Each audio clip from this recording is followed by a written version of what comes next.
Bonjour à toutes et bonjour à tous. Alors nous allons poursuivre en compagnie de la trifonctionnalité, de la tripartition et du ternaire. La dernière fois, nous nous étions arrêtés sur les propositions en ternaire de Jacques Lacan, c'est-à-dire qu'il y avait le réel, l'imaginaire et le symbolique. Nous nous étions appuyés sur le triangle d'Aristote. Le triangle d'Aristote, effectivement, on l'avait traduit comme ça en grec, non pas avec les mots logos et tospatos, mais plutôt avec le terme phonaï, le terme pathémata et le terme pragma ou pragmata. On avait vu effectivement pour Jacques Lacan qu'il y avait également un quatrième terme, et ce quatrième terme pour Jacques Lacan n'était autre que l'objet du manque, l'objet petit a, donc un concept qu'il a formé au cours de ses séminaires. Jacques Lacan, je rappelle, auteur du XXe siècle, psychiatre, psychanalyste. Ok. Et ici, en fait, on va continuer un petit peu en compagnie du triangle d'Aristote. C'est-à-dire qu'effectivement, on peut aussi le traduire en latin, et ici, plutôt que phonaï, on peut dire, qui concerne la parole, la voix, on peut dire vox. Ici, on peut dire aussi, au lieu de passemata, on peut le dire conceptus. Mais alors attention, ici, va falloir revenir dessus, parce que il y a débat. Et puis ici, on peut dire res, res comme res publica, ce qui veut dire république, en fait, donc la chose publique. Donc, la chose, le conceptus, alors que je traduis plutôt par représentation, et puis ici, vox, la voix, tout simplement, la voix ou, effectivement, tout ce qui concerne le mot. Et donc, on avait vu comme ça, au sein d'une synthèse assez rapide, on avait placé comme ça, quelques termes, mots, images, choses. Ok, on va revenir sur le conceptus, parce qu'en fait, c'est toute une histoire, et je vous avais dit que le concept participait aussi d'une histoire se rapportant, en fait, à l'ère médiévale, et que ça correspondait aussi à des mouvements, à des groupes, alors à des groupes qui prenaient des positions notamment concernant ce qu'on appelle les universaux. Alors on va essayer de creuser un petit peu. Ces groupes, en fait, c'était le nominalisme, ce qui correspondait effectivement au nom, au mot, à parole, et puis ensuite le conceptualisme, et enfin le réalisme. Alors ici, il faut creuser concernant le concept qui pour moi est plutôt de l'ordre de la représentation. C'est-à-dire qu'effectivement, ce qu'on entend par concept, c'est l'idée que une forme soit issue de la matière, ou du moins soit finalement enchevêtrée, mêlée à la matière, participe de la matière. Alors ici, quand je vous dis ça, une forme qui participe de la matière, au sens d'une forme qui serait universelle. Alors pour effectivement essayer de rendre les choses plus claires et plus simples, on va prendre un exemple qui concerne aussi le triangle, c'est-à-dire qu'on peut imaginer un triangle, je vais former le triangle avec mes doigts, un triangle de terre en fait, un triangle en terre, ou un triangle simplement tracé comme ça sur une plage avec un bâton. Donc on a bien une forme, mais cette forme, si vous voulez, elle est aussi contenue par la matière terre ou la matière sable de la plage. Le triangle, la forme triangle, est contenue par cette matière. Donc, il y a, comme dirait l'autre, une réciprocité entre la forme et la matière. Donc, ici, c'est plutôt une idée, finalement, propre au conceptualisme, mais cette idée qui serait apparemment novatrice au Moyen-Âge, durant la scolastique, en fait c'est une vieille idée. C'est une idée déjà d'Aristote. C'est l'idée que finalement, les formes prennent naissance, pour le dire ainsi, prennent naissance au sein même de la matière, dans la matière. Alors ça, c'est important, puisque, effectivement, ça va distinguer le conceptualisme du nominalisme et du réalisme. Ici, on pourrait dire qu'il y a la conception d'Aristote avec le conceptualisme, toujours avec cette idée que la forme, finalement, participe de la matière et se révèle au sein même de la matière. Alors, ici, qu'est-ce qu'une forme universelle ?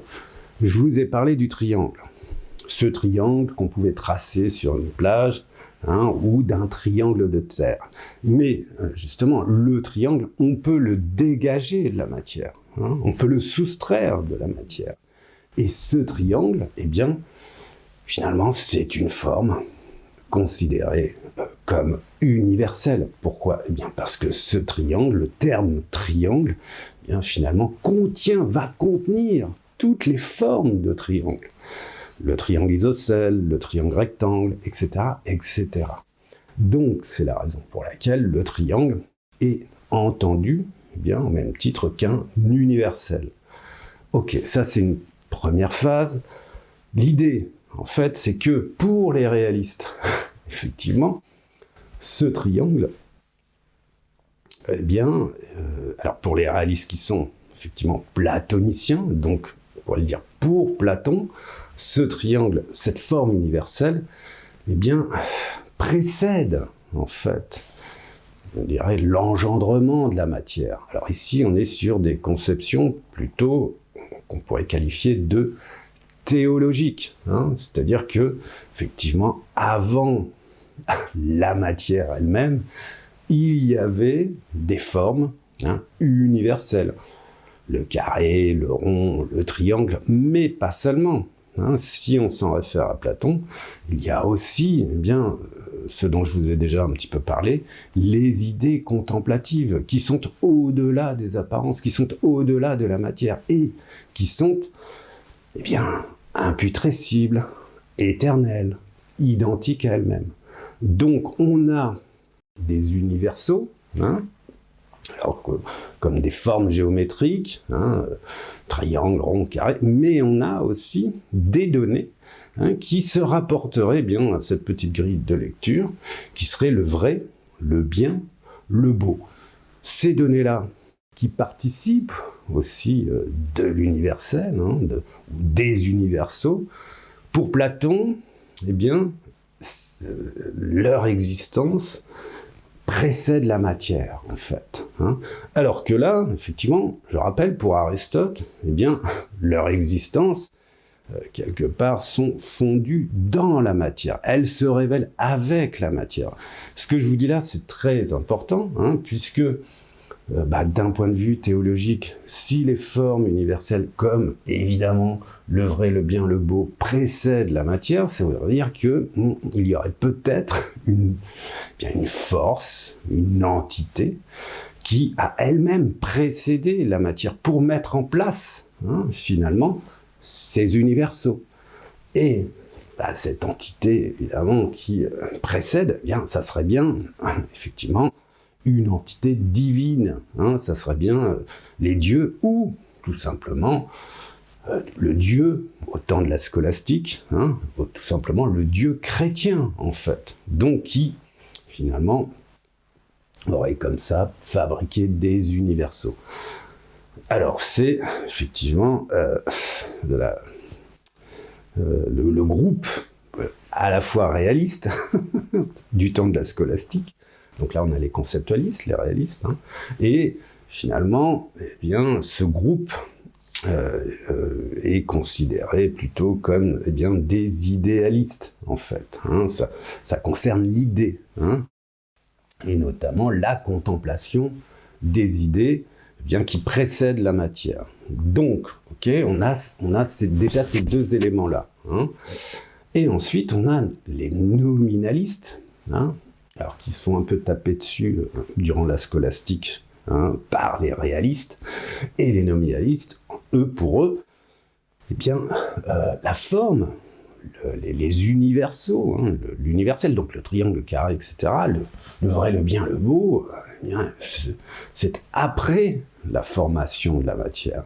C'est en fait finalement une déduction. Les formes universelles se déduisent de la matière, en fait. Et quelque part, eh bien, effectivement, ce sont les êtres humains, avec leur capacité d'abstraire les choses, eh bien, qui ont fabriqué ces universaux. Alors ici, ça pose des problèmes. Alors je vais resynthétiser. Ici, bon, là c'est après la matière, dans la matière, avant la matière. Ok, réaliste, conceptualiste, nominaliste. Et les guerres sont très dures durant le Moyen-Âge, effectivement, concernant ce type de position, puisque ce sont des positions qui, bien pour certains, effectivement, sont théologiques, et qui se référeraient bien, à une preuve comme ça de l'existence d'une entité divine. Donc, c'est quand même assez fort. Ça concerne la croyance, si vous voulez. Et donc, alors où je voulais en venir au fait que, eh bien, effectivement, il y avait la position des conceptualistes. Cette nouvelle position des conceptualistes, issue des nominalistes, toutefois, position qui était quand même une vieille idée, une vieille idée finalement d'Aristote. Et ici, qu'est-ce qu'on peut aussi en déduire ? Alors c'est pas moi qui le déduis, évidemment, c'est l'éminent médiéviste Alain de Libera. Qu'est-ce qu'on peut en déduire ? Et là, je synthétise, les débats sont très complexes, sont très techniques avec Alain de Libera. Je synthétise, qu'est-ce qu'on peut en déduire ? Eh bien, on peut en déduire que finalement, il y a une origine avec d'autres écoles. Donc, une école qui se référait à Platon, une école qui se référait à Aristote, et une école qui se référait aux stoïciens, en fait. Donc, à chaque fois aussi, là, toujours pour répéter un petit peu, vous voyez, la mécanique est absolument fluide, puisque c'est une mécanique toujours en ternaire, en 3 temps, avec une histoire qui se déploie. C'est-à-dire qu'effectivement, Platon, Aristote, les stoïciens, eh bien, c'est, si vous voulez, des mouvements qui précèdent de quelques siècles quand même la scolastique avec les nominalistes, les conceptualistes et les réalistes, en fait. Alors, ici, effectivement, j'avais fait le lien avec Jacques Lacan, concernant cette histoire et le triangle d'Aristote. Le fait que Jacques Lacan, comme ça, s'appuyait, pour moi, effectivement, s'appuyait de manière assez évidente quand même sur la parole, sur la représentation, et effectivement, toujours avec cette idée que, eh bien, la représentation faite sur la base de la matière émergeait en fait une forme. Comment dire, je vais le reformuler avec la peinture, en fait. Effectivement, ici, eh bien, ça serait toute la question de la peinture, en fait, de la peinture concernant les arts plastiques. C'est-à-dire comment, eh bien, la matière de la peinture va-t-elle révéler une forme qui serait de l'ordre de l'universel. C'est-à-dire qu'effectivement, eh bien, comment la peinture pourrait révéler, au travers de l'image, de la matière de l'image, comment elle pourrait révéler, eh bien, l'existence d'une entité divine, donc l'existence de Dieu. Alors ici, on se rappelle effectivement des icônes. Alors, entre parenthèses, une petite parenthèse sur Platon et la manière justement dont il considérait les artistes. Alors Platon n'aimait pas trop les artistes et effectivement lui faisait une distinction. Il disait bien Les artistes sont dans l'ordre du fantasma, hein, c'est-à-dire qu'ils produisent des fictions, ils produisent des chimères finalement, les artistes, ils produisent des illusions, hein, donc le terme fantasma en grec. Pour Platon, eh bien, l'image, la vraie image devait correspondre à l'icône, hein. L'icône, on entend quoi? On entend l'icône. Effectivement, concernant la peinture chrétienne, qu'est-ce qu'on a fait? On a peint des icônes, hein. Et ces icônes avaient pour but, hein, de mêler finalement la matière de l'image, la matière de la peinture, hein, quelque chose de très, de très sensible, de très finalement tactile, hein. Il s'agit de pigments, il s'agit de couleurs, vous voyez, donc la matière de la peinture, a une révélation, hein, si possible, à une entité divine, hein. Et ça a été, alors, pour le coup, c'est toute l'histoire de la peinture chrétienne, hein. Et c'est les exercices, hein, les exercices auxquels sont soumis, en règle générale, les sculpteurs, les peintres, etc., pour, soit au sein même de la peinture, contenir, hein, quelque chose qui serait de l'ordre, effectivement, d'une entité divine, ou quelque chose qui serait de l'ordre, d'un autre type d'entité, hein, qu'on appelle l'être, hein. Bon, voilà. Et évidemment, l'entité divine ou l'être, hein, ou ce qu'on pourrait appeler l'un, UN, hein, sont des, alors on peut le dire comme ça, hein, des universaux, pour le dire assez rapidement, hein, des idées comme ça universelles, qui ne sont pas palpables, hein, qui ne sont pas visibles, qui sont invisibles justement. Et tout l'art du peintre, c'est de rendre visible justement ces entités, hein, alors qui sont soit, on va dire, de l'ordre de la théologie, donc des entités divines, soit de l'ordre de la philosophie, donc des entités qui se rapporteraient à l'être, en fait, hein. Ok, alors vous voyez, le conceptualisme, le pathémaza, effectivement, la représentation, hein, finalement, va quelque part faire la synthèse entre les deux, hein, entre la voix, hein, et finalement les choses, hein. C'est l'idée de faire une synthèse. Mais bon, cette synthèse est toujours un petit peu compliquée, difficile à expliquer. Alors j'espère que je ne l'ai pas trop mal expliqué, hein. Concerne et toujours en relation, effectivement, à une tripartition. Je me dis que la tripartition, voilà, c'est une manière plus simple de comprendre finalement les enjeux, hein. Ok, donc là, on en est, si vous voulez, encore la scolastique, toujours avec l'idée que, Lacan s'est appuyé quand même sur le triangle d'Aristote, et le fait qu'il y ait aussi chez Lacan un quatrième terme qui n'est autre que l'objet petit a. On va passer à une autre étape. Ok. Cette étape, concerne Spinoza, en fait. Et cette étape concerne une rupture. À l'instant même, je viens de vous parler de deux conceptions concernant la représentation, hein, cette idée de pouvoir représenter en dehors des fantasmes, hein, pouvoir représenter à l'aide de l'icône, soit une entité divine, hein, soit donc théologique, hein, soit une entité qui serait plutôt philosophique, hein, qui participerait de l'être, hein, donc plutôt une entité finalement ontologique, hein.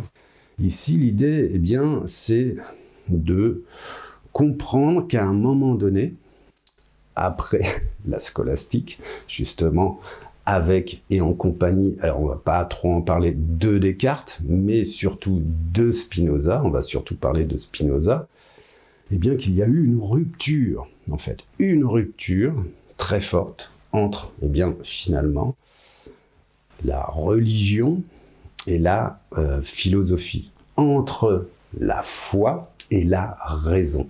Alors vous avez toujours ce petit papier numérique, hein, Et sur ce papier numérique, vous avez Spinoza. Spinoza, il faudrait le présenter. Alors, il est connu, Spinoza, comme philosophe qui a eu beaucoup d'ennuis durant et au cours de sa vie, puisqu'il a été excommunié.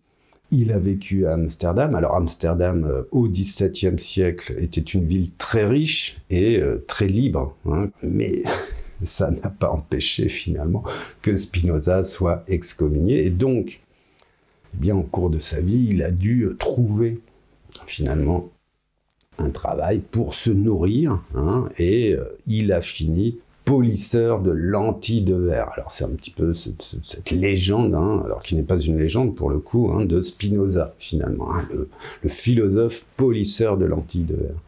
Ces lentilles qui nous permettent de préciser notre regard finalement. Et c'est ce que Spinoza quelque part a fait avec sa philosophie.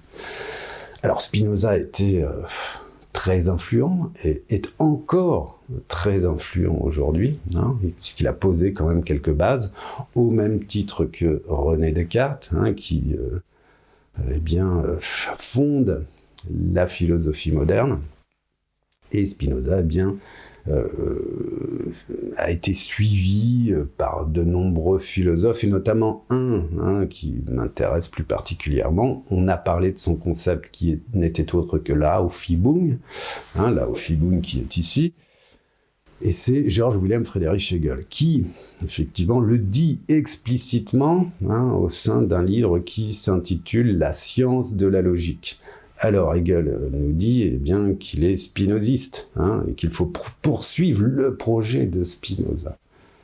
Alors ici, Spinoza aussi a écrit effectivement d'autres ouvrages, le traité théologico-politique, et ainsi que ce grand ouvrage de référence, là pour le coup pour à peu près tous les philosophes, tous les étudiants de philosophie passent au moins par une lecture sommaire de l'éthique de Spinoza. Donc l'ouvrage « L'éthique » de Spinoza.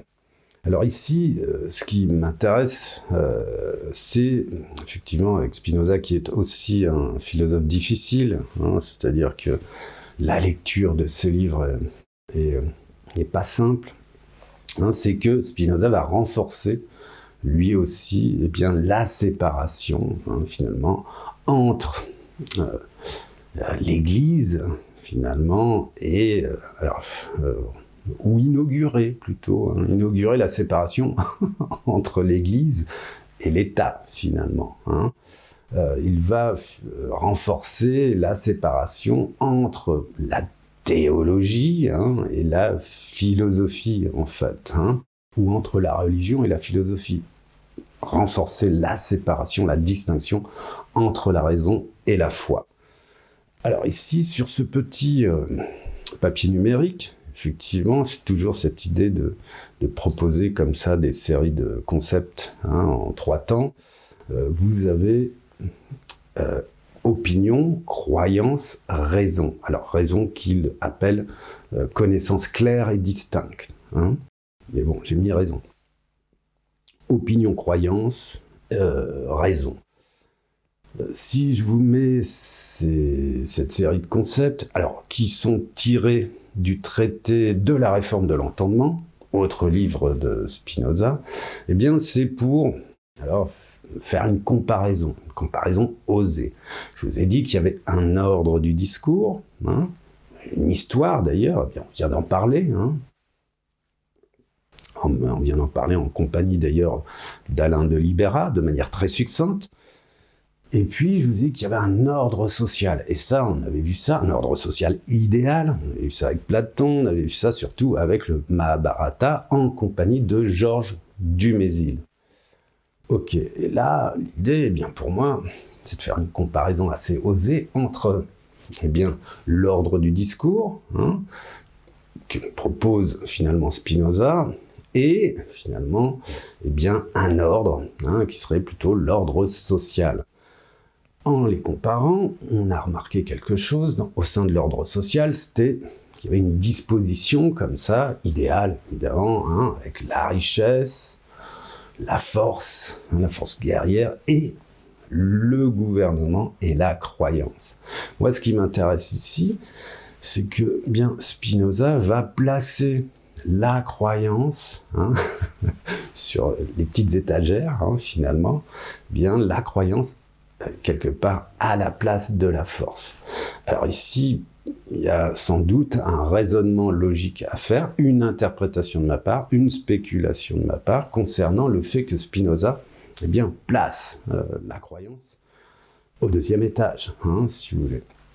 Eh bien, en fait, je crois que je vous avais dit déjà que force et croyance étaient chevillées pour que ça fonctionne concernant l'ordre social. C'est-à-dire que la force seule pouvait agir, pouvait conquérir, mais ne pouvait pas finalement faire un usage constant de la force pour pouvoir gouverner. Il fallait une autre puissance, et cette autre puissance, c'était la croyance, afin qu'effectivement, le peuple ne soit pas toujours en révolte, finalement, contre les maîtres, ce que j'appelle les maîtres. Donc, ici, effectivement, force et croyance sont chevillées. Et, effectivement, c'est pas totalement idiot de finalement placer la croyance.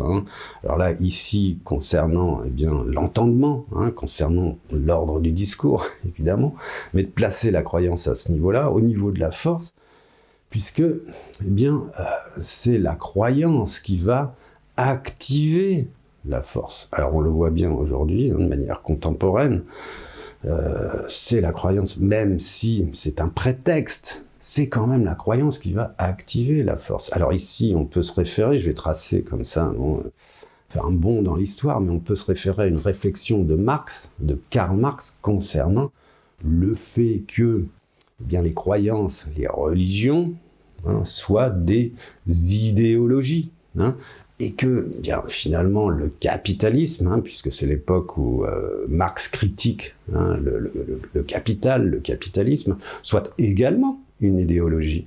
Et le fait que, à l'avenir, le communisme deviendra aussi une idéologie, finalement. Donc, c'est quand même l'activation d'un certain nombre d'arguments pour activer la force. Et ces activations se font au sein de la croyance. C'est au nom de Dieu que l'on va effectivement combattre un ennemi, en règle générale.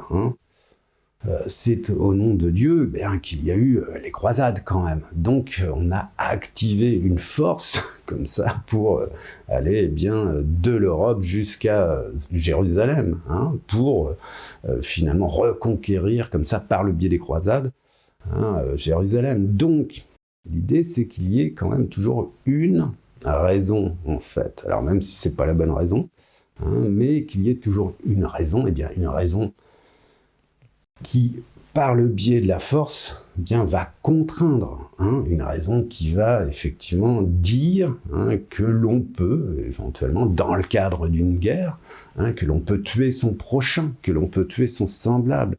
Et ça, effectivement, c'est la croyance ou, si vous voulez, une idéologie qui va activer la force. C'est quand même assez clair, en fait. Donc, le fait que Spinoza place la croyance à ce niveau-là ne me paraît pas complètement idiot. En revanche, effectivement, ici, il va placer la raison. Et sur le petit papier numérique, je vous ai mis Pascal. En fait, il y a quelque chose d'intéressant, c'est-à-dire qu'il va y avoir ici une séparation entre, je vous l'ai déjà dit, entre la foi et la raison. Pascal, en fait, je dirais qu'il est le premier, on va dire, à déclarer que la raison, finalement, ne peut pas prouver l'existence de Dieu. Et effectivement, l'usage de la raison, alors que ce soit pour Platon ou pour nos théologiens, c'est de prouver l'existence, d'entités divines. Alors ici, je vais vous citer un passage de Pascal, en fait, une petite citation de Pascal qui, nous indique qu'en fait, qu'il y a un petit problème concernant justement un certain usage de la raison, et notamment un certain usage de la vérité. Alors, ici, c'est effectivement un vieux bouquin poussiéreux de Léon Brunswick, qui s'intitule « Le génie de Pascal ». Ici, je vais vous lire la citation de Pascal, alors qui n'est pas très claire, mais on va travailler un petit peu dessus. On se fait une idole de la vérité même. Je répète, c'est la phrase de Pascal. On se fait une idole de la vérité même. Ici, alors, il est important de comprendre qu'il y a une différence entre la vérité de l'époque et telle que nous, aujourd'hui, en tant que contemporains, nous considérons la vérité. C'est-à-dire qu'à l'époque, effectivement, la vérité, c'était une vérité universelle. C'était toujours cette idée comme ça qu'il y avait une entité divine avant la matière et qu'il y avait finalement une vérité pour toutes et tous, applicable à toutes et tous. Aujourd'hui, évidemment, quand on parle de vérité, on parle de sa propre vérité. C'est-à-dire qu'il n'y a plus de vérité universelle, c'est fini. C'est-à-dire qu'il y a effectivement des faits, des actes, mais finalement nos interprétations, alors pour le coup, nos perceptions, la manière dont on va percevoir un acte ou un fait ou un phénomène, ce en relation avec notre histoire personnelle, ce en relation avec nos convictions éventuellement politiques ou religieuses, ça va forger un certain type de vérité. Mais c'est une vérité qui nous sera propre, en fait. Ça ne sera pas une vérité universelle. Alors, beaucoup d'entre nous, effectivement, prétendront que c'est la vérité universelle, mais en fait, pas du tout. Et c'est pour ça que d'ailleurs, ça fait débat aujourd'hui, puisque une autre personne, en fonction d'un fait, en déduira une autre vérité. Ok, donc ça c'est une distinction à faire entre le désir finalement des philosophes de l'époque, d'aller à la recherche d'une vérité universelle, applicable pour toutes et tous. Et nous, les conceptions que nous nous faisons de la vérité actuellement. Alors, ici, effectivement, on va poursuivre avec Léon Brunswick. Je répète la phrase de Pascal. On se fait une idole de la vérité même. Fermez les guillemets, donc. Et là, c'est Léon Brunswick qui parle. C'est pourquoi les hommes ont rêvé de forger des chaînes de raisonnement qui donneraient à la théologie la forme d'une science rationnelle. Alors, on a tout dans cette phrase, c'est-à-dire qu'effectivement, l'idée, on va essayer, si vous voulez, d'avoir des raisonnements logiques, des raisonnements qui se réfèrent effectivement à des faits, des phénomènes, qui seraient effectivement plus scientifiques, pour prouver l'existence d'une entité divine. Et apparemment, c'est pas possible. Ok ? Alors, je continue. De même, nous nous faisons a priori une idée de la médiation. Médiation, explication, la médiation participe du logos. D'ailleurs, ici, je place les médiateurs, je rappelle médiateur, maître, esclave. Ici, je place les médiateurs. Donc, la médiation participe du langage. Et donc, de ce qui nous permet de communiquer entre différentes personnes.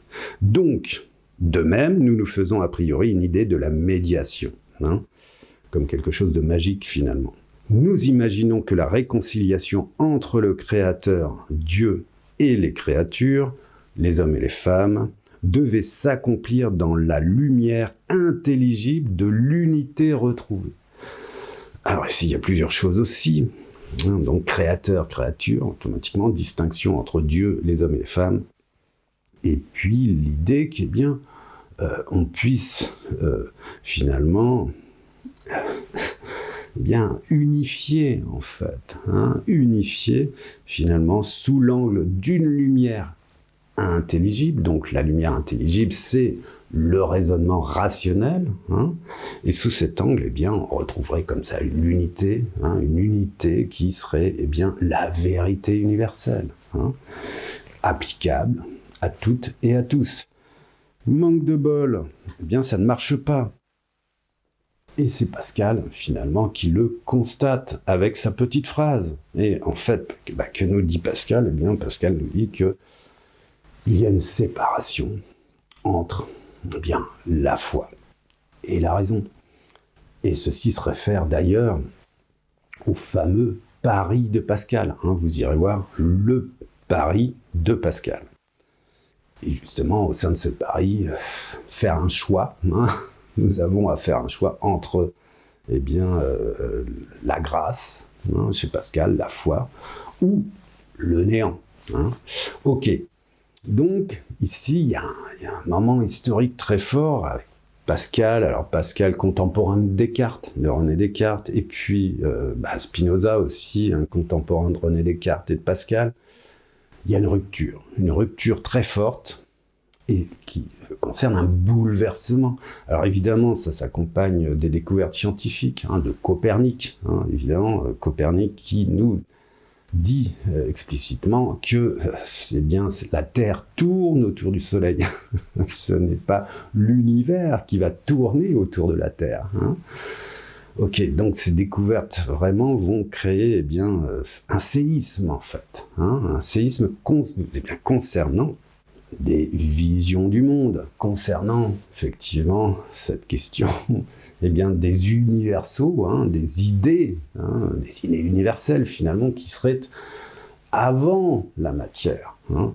Donc il y a à cette époque des considérations comme ça très très fortes, alors qu'effectivement au XVIIe siècle, ne sont pas acceptée par la communauté religieuse, hein, qui est très très forte, effectivement, concernant l'ordre social. Cette conception, finalement, est inacceptable. Mais, finalement, elle va perdurer. Hein, elle va perdurer, bien là encore, c'est encore une histoire.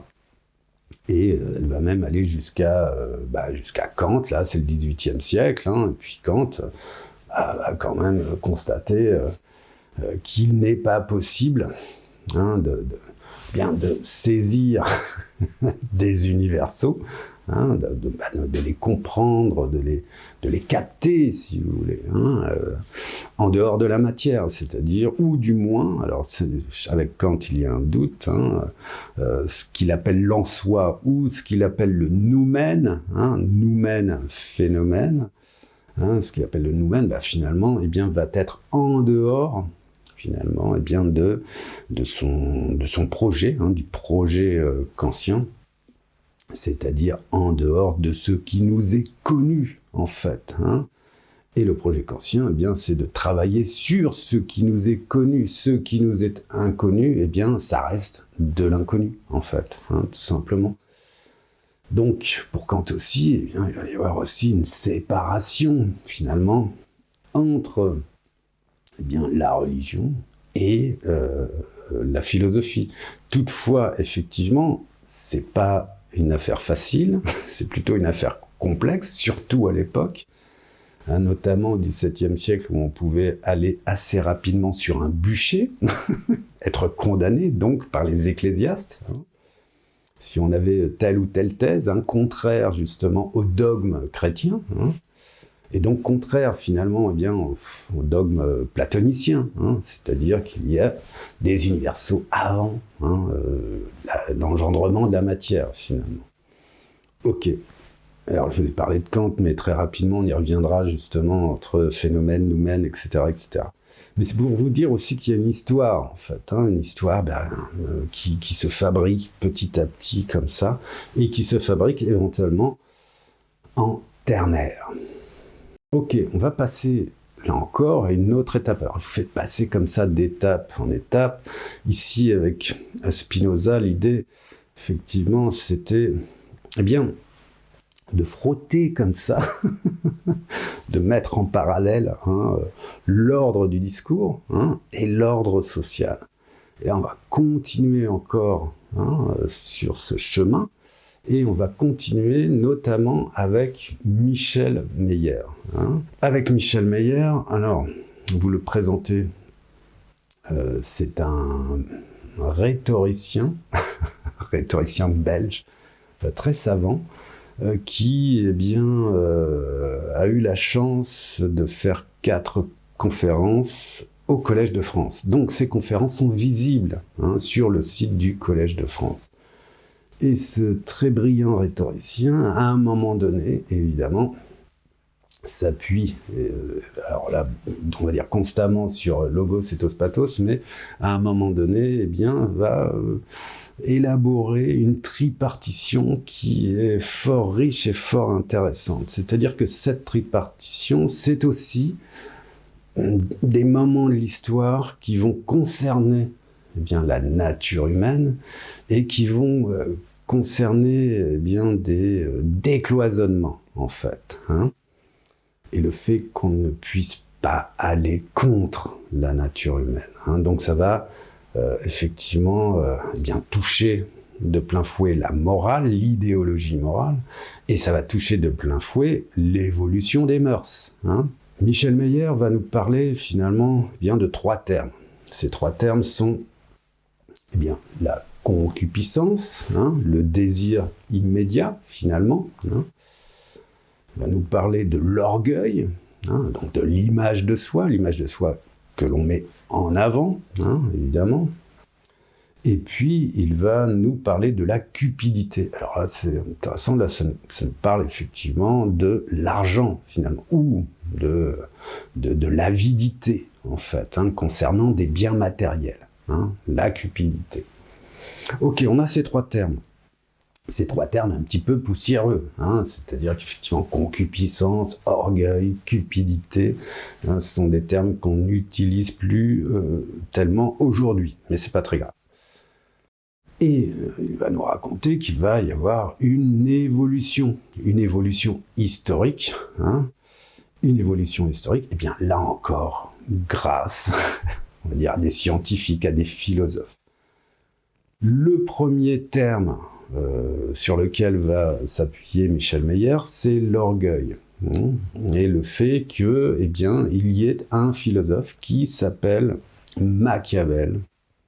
Alors Machiavel, philosophe de la Renaissance italienne, et ce Machiavel va se poser des questions justement concernant la bonne morale, c'est-à-dire concernant effectivement les prêtres. Alors les prêtres, qui font vœu d'humilité, qui font vœu de chasteté, concupiscence, désir immédiat, qui va effectivement avec les désirs pulsionnels, on va dire corporels, donc qui font vœu de chasteté, qui font vœu d'humilité et qui font vœu de pauvreté.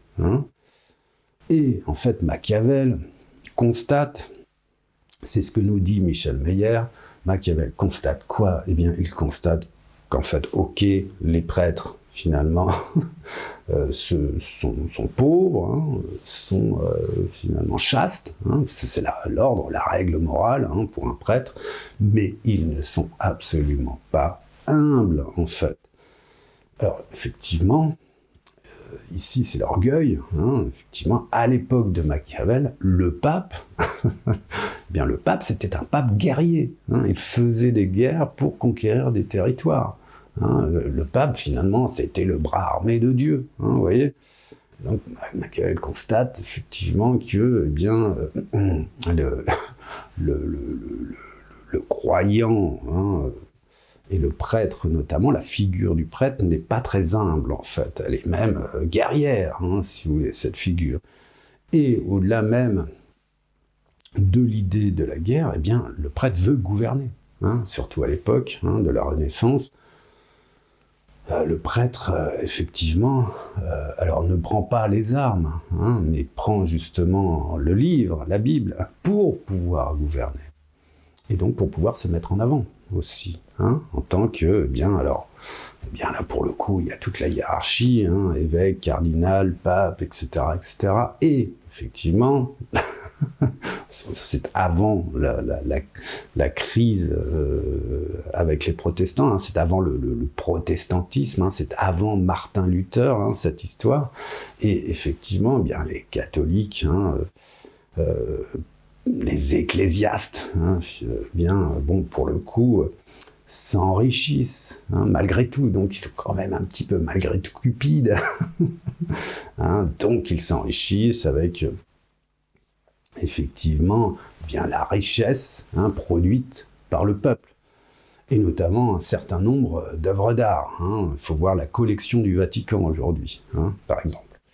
Donc, Machiavel nous dit, alors c'est ce que nous dit Michel Mayer, c'est le premier comme ça à décloisonner et à dire, bon ben voilà, la nature humaine, finalement, on ne peut pas empêcher la nature humaine d'être orgueilleuse. Hein, c'est-à-dire, c'est un point comme ça, le fait de vouloir se mettre en avant, hein, le fait eh bien, de vouloir acquérir des titres, hein, donc le fait d'être finalement, d'avoir une notoriété, hein, le fait de participer à des événements prestigieux, etc., etc. Enfin, tout ce qui concerne finalement l'image de soi et le prestige. Hein.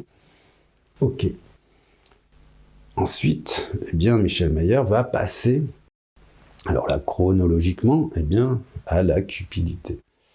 Et il va passer un philosophe qui a rédigé La richesse des nations. Et ce philosophe s'appelle Adam Smith. Alors, Adam Smith, c'est un petit peu comme ça le père du libéralisme. Hein. Ok, alors Adam Smith nous dit aussi quelque chose d'assez fort.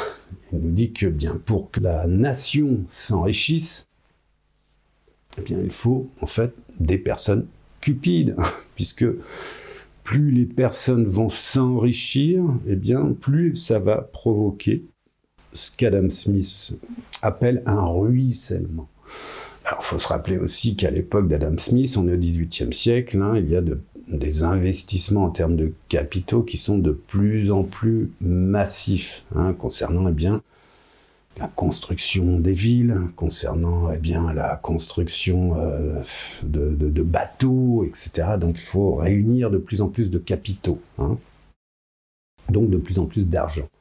Et à partir de là, effectivement, certaines personnes donc, vont s'enrichir, et énormément s'enrichir avec ces constructions et avec les échanges eh bien, que vont produire en fait ces constructions, hein, notamment avec les bateaux qui vont aller dans les colonies, ramener de l'or, de la vanille, etc., etc.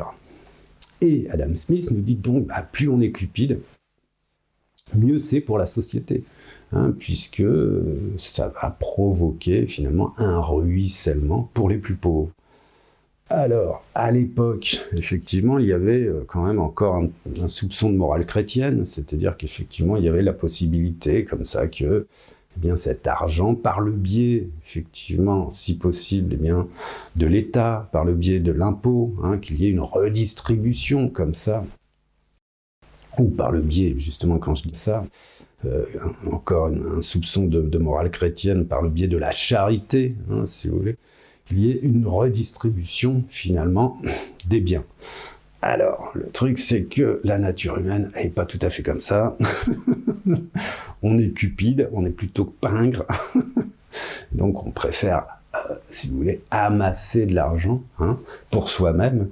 Et effectivement, le ruissellement, ça ne fonctionne pas très bien. Alors, c'est intéressant, puisque Emmanuel Macron apparemment n'a pas très bien compris en fait le fait que le ruissellement ça ne marchait pas très bien, hein, puisqu'il a dernièrement, enfin pas dernièrement mais il y a 2-3 ans employé ce terme pour dire il n'y a pas de problème, on va recommencer, hein, avec Adam Smith finalement, hein, avec cette idée, hein, qu'il nous faut vraiment des personnes très très riches, hein, pour qu'il y ait un ruissellement possible. En fait, bon, ben, on constate que le ruissellement, c'est deux poids deux mesures, hein, effectivement. Alors, je ne vais pas aller plus loin, hein, sur des considérations politico-contemporaines, hein, ça ne va pas servir à grand-chose. Ok, donc là, on est bien avec cette autre idée, hein, dont nous fait part Michel Mayer, et qui concerne la cupidité, en fait, et le fait, eh bien, qu'avec Adam Smith, finalement, la nature humaine a des propensions comme ça, bien à la cupidité, et par-dessus le marché, Adam Smith nous dit c'est plutôt bien d'être cupide, donc soyons cupides. Ok. Donc, soyons avides de biens matériels, et avides évidemment de monnaies sonnantes et trébuchantes. Donc ça, c'est encore un décloisonnement avec Adam Smith. Et puis le dernier, le plus fort finalement, c'est avec Freud. Le dernier décloisonnement concerne la concupiscence, donc le désir immédiat. Le désir immédiat qui concernerait le bien corporel. Et Freud, Michel Meyer nous dit que Freud nous dit qu'effectivement la nature humaine ne peut pas empêcher finalement les pulsions, et notamment les pulsions sexuelles en fait. On aura beau finalement les conditionner, on aura beau les interdire, ça ne marche pas. C'est-à-dire que la pulsion, notamment la pulsion sexuelle, passera par la fenêtre, et non pas par la porte, si vous voulez, ou finalement provoquera ce qu'on appelle des symptômes. Donc tout simplement. Donc il y a Freud aussi qui décloisonne. Donc là aussi, on repense aux prêtres, chasteté, pauvreté, humilité. On repense finalement un peu à la critique de Machiavel. La chasteté, c'est compliqué. Ok, donc là, décloisonnement. Et on le voit aujourd'hui, alors c'est ça qui est aussi très intéressant, on le voit aujourd'hui, finalement, l'histoire, petit à petit, concernant l'histoire des mœurs, concernant l'histoire de la morale, du moins en Occident, on voit qu'il y a eu une évolution. On voit qu'il y a eu une évolution à partir des années 1950. Et à partir des années 1950, tout ce qui était, on va dire, qui participait d'une morale, de l'idéologie morale au sens où, effectivement, il y a le beau, le laid, ou alors l'agréable, le désagréable, le plaisir, le déplaisir, le bien, le mal, le vrai, le faux, etc. À partir des années 1950, si vous voulez, humilité, pauvreté et chasteté, on a mis ça un peu de côté quand même. C'est-à-dire qu'effectivement, la société, alors je vais laisser passer le camion, la société contemporaine, à partir des années 1950, nous invite au sein de la société de consommation, au sein de la société des loisirs, au sein, effectivement, de l'endettement proposé à la planète entière, donc au fait que nous puissions contracter des crédits, finalement, faire des crédits à la banque, l'idée, c'est de faire la promotion du bien corporel, de la concupiscence, faire la promotion du bien narcissique, donc de l'orgueil, faire la promotion du bien matériel, donc de la cupidité.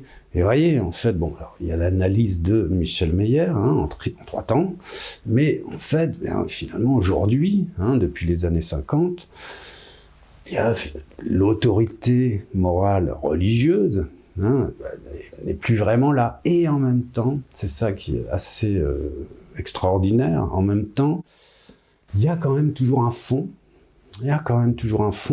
qui se référerait à des idées universelles. Et ces idées universelles qui seraient le vrai, le bien, le beau. Et c'est toujours très fort, c'est toujours très présent, c'est-à-dire qu'il y a effectivement ce qui appartiendrait à chaque individu, le « i » c'est individu. C'est-à-dire, notre nature fait que nous sommes concupiscents, orgueilleux et cupides, de manière vraiment stupéfiante, et en même temps de manière tout à fait basique, normale. Et d'un autre côté, il y a effectivement le S ici, qui veut dire société. Il y a toujours effectivement cette dimension qu'on pourrait qualifier de morale, qui se référerait au vrai, au bien et au beau. Et c'est à cette dimension que l'on aspire, en fait, vraiment. Mais d'un autre côté, il y a la nature humaine. orgueilleuse, cupide, concupiscente. Ouais, donc il y a une espèce de contradiction comme ça qui nous mène finalement à des actions, à des actions qui seraient des actions de prédateurs, hein, ou alors à des actions de coopération pour mieux stimuler la prédation. Ouais, c'est un truc comme ça un peu dingue quand même. Alors ici, voilà, avec Michel Meyer, là, troisième temps, comment finalement on essaie de rapprocher comme ça, hein, toujours en ternaire, ce qui pourrait se référer à un ordre du discours, hein, un ordre du discours moral et un ordre social, hein, dans un ordre social dans lequel nous sommes littéralement plongés, hein, nous baignons dans l'ordre social. Et on voit des figures comme ça, alors comme la figure du prêtre, finalement, figure du prêtre qui, finalement, est ambivalente, hein. Et alors, pour le coup, plus orgueilleuse qu'on ne le pense, finalement, hein. Ou d'autres figures, la figure humaine, simplement, hein, qui, elle aussi, se passe toujours de la pommade, hein, se passe toujours un petit peu de vernis, mais qui, en fait, est tout autant concupiscente qu'orgueilleuse et que cupide, en fait. Ok. Toutefois, on aspire, malgré tout, du transcendant, hein, à une unité transcendante, hein, qui se référait toujours à la vieille formule, aux idées contemplatives de Platon, hein, c'est-à-dire effectivement le vrai, le bien, le beau. Ici, on va passer justement encore à une autre, c'est la dernière étape, avec Pierre Rosanvallon, on va passer à une autre comparaison comme ça, qui concerne en fait, vous avez toujours le petit papier numérique, qui concerne Margaret Thatcher. Et Pierre Rosanvallon fait aussi des constats, comme Michel Meyer finalement, hein, au sein de l'histoire, au cours de l'histoire, fait des constats avec Margaret Thatcher. Et il s'étonne, en fait, que Margaret Thatcher ait un positionnement contradictoire. Alors, on rappelle qui est Margaret Thatcher. C'était une première ministre anglaise durant les années 80. Alors, pour le coup, contemporaine de Reagan et contemporaine de François Mitterrand. Donc, les années 80, on a Thatcher qui est appelée la Dame de Fer. Hein, donc, elle ne plaisante pas à l'époque. Et elle dirige finalement la Grande-Bretagne. Hein. Et Margaret Thatcher, en fait, nous dit Pierre Rosanvallon, va avoir une attitude contradictoire. Et cette attitude va être celle qui, d'un côté, va consister à faire la promotion du néolibéralisme. Hein, là, c'est plus le libéralisme, là, hein, c'est le néolibéralisme. Donc faire la promotion, finalement, on y va. Hein, du bien corporel, du bien narcissique, du bien matériel. Hein, et ce, en relation, évidemment, avec les classes les plus riches. Hein, néolibéralisme, donc. Donc, qu'est-ce qu'elle va proposer ? Elle va mettre en place, ou elle va stimuler, finalement, ce que je vous ai mis, la délocalisation. Alors, je l'ai mis au niveau du peuple, parce que c'est plutôt le peuple qui est touché par la délocalisation. Elle va stimuler la privatisation. Alors, j'ai inversé, mais là, je vais plutôt mettre ici la privatisation. Et ici, effectivement, au niveau de la cupidité, elle va stimuler, renforcer la dérégulation financière, si vous voulez. Donc, on est vraiment avec Margaret Thatcher dans un mouvement politique néolibéral. Et donc, on peut penser quand même que ça se réfère, malgré tout, si on entend encore la voix de Michel Meyer, bien que ça se réfère quand même à une certaine libération, finalement. Hein. Dans le mot néolibéral, il y a libéral, hein, il y a cette idée de liberté. Hein. Et donc de liberté, que alors là, pour le coup, quand même pour les plus riches, mais logiquement non, hein, concernant la fable, hein, c'est tout le monde peut en profiter, hein, tout le monde peut profiter des dérégulations, des délocalisations, de la privatisation. Hein.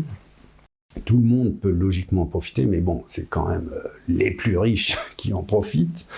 Hein, et ça se réfère quand même aussi à une évolution des mœurs. C'est-à-dire que ça calque, hein, finalement, avec le fait, ça calque, ou du moins ça correspond, pardon, avec, eh bien, l'étalement, hein, de son soi, hein, la promotion de son soi, hein, et de sa réussite, finalement, donc la question de l'orgueil, hein, le fait, eh bien, de profiter au maximum des biens corporels, et le fait, effectivement, d'engendrer, hein, des biens matériels, et notamment aussi de la monnaie sonnante et trébuchante. Hein. Donc, vous voyez, il y a ce côté-là de Margaret Thatcher, mais il y a aussi un autre côté. Alors, c'est ce que nous dit Pierre-Rose en Vallon, qui s'en étonne. Il dit, en fait, d'un côté, elle fait la promotion du néolibéralisme, et d'un autre, elle est très conservatrice. Et elle est conservatrice au sens où, eh bien, elle fait la promotion de la famille au sens le plus traditionnel du terme. Alors évidemment, j'ai placé la famille au niveau du peuple, hein, c'est-à-dire au niveau de la reproduction et de la production, hein, de la production de richesse. Elle fait aussi la promotion de la nation, de la patrie. Alors ici, il faut se rappeler de la guerre des Malouines. Hein. Elle envoie en guerre l'armée anglaise pour protéger effectivement cette petite île des Malouines, hein, qui appartient à l'Angleterre, effectivement. Donc, on renforce l'idée de patrie, hein, de nation. Et puis, donc, on pense à la guerre, à la force, hein, évidemment, hein, toujours dans cette idée de tripartition. Et puis, enfin, la religion. Donc, elle renforce aussi, hein, elle fait la promotion également, hein, de la religion, là encore, au sens le plus conservateur du terme. Et donc, il y a cette contradiction comme ça entre finalement une tripartition assez classique, hein, puisque qu'est-ce qu'on retrouve concernant les options de Margaret Thatcher? Eh bien, on retrouve effectivement la religion, la guerre, la force, la patrie, puis la famille, production de richesse, vous voyez. Donc ça, c'est les vieux machins, en fait, qui sont susceptibles, effectivement, d'un point de vue social, de correspondre, alors c'est là où on fait des correspondances, de correspondre, eh bien, à une idée comme ça, hein, transcendante, se référant, eh bien, à une unité sociale. Hein, et cette unité sociale, bien, qui croit, en fait, hein, c'est le terme, qui croit au vrai, au bien, au beau. Hein. Et d'un autre côté, le contraire,